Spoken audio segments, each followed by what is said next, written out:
A beam of light is incident on a glass plate at an angle 60 degree. मान लीजिए कि ये कोई ग्लास प्लेट है, इसके ऊपर एक लाइट इंसिडेंट हुई, ऐसा कि उसका एंगल ऑफ इंसिडेंस 60 डिग्री है। मैं नॉर्मल बना देता हूँ।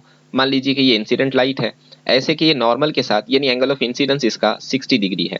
उसके बाद का statement, if the reflected ray is polarised if the angle of incidence is 45। अगर एंगल ऑफ इंसिडेंस 45 हो तो रिफ्लेक्टेड रे पोलराइज होती है। हम जानते हैं कि जिस एंगल पर रिफ्लेक्टेड रे पोलराइज हो जाए, वो एंगल ऑफ इंसिडेंस जिस पे रिफ्लेक्टेड रे पोलराइज हो जाए, उस एंगल को पोलराइजिंग एंगल कहते हैं। और यहाँ पे उसकी वैल्यू कितनी है, 45 दी हुई है।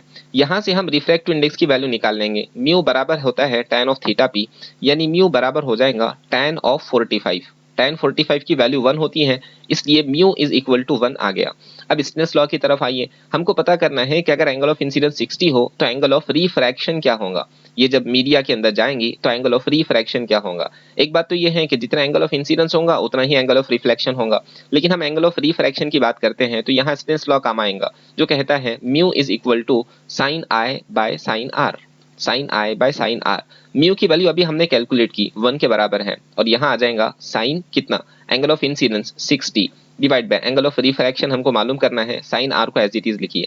यहाँ से पता चला कि हम साइन आर को अगर इधर बुला ले तो साइन आर बराबर हो जाएगा 1 का कोई सिग्निफिकेंस नहीं है डिवाइड में आने के बाद भी, यानी यहाँ बचेगा साइन 60। और साइन 60 कितना होता है, √3/2 is equal to sine of r. हमको सिर्फ एंगल ऑफ रिफ्रैक्शन मालूम करना है, तो रिफ्रैक्शन एंगल ऑफ रिफ्रैक्शन हो जाएगा साइन इनवर्स ऑफ √3/2। बस इसी फॉर्म में आंसर है, इसलिए हम इसी को टिक करेंगे। वैसे इतना तो हमको समझ गया कि angle of refraction sine inverse of √3/2 यानी 60 डिग्री होनी चाहिए। ऑप्शन सी की वैल्यू करेक्ट होंगी, साइन इनवर्स ऑफ √3/2।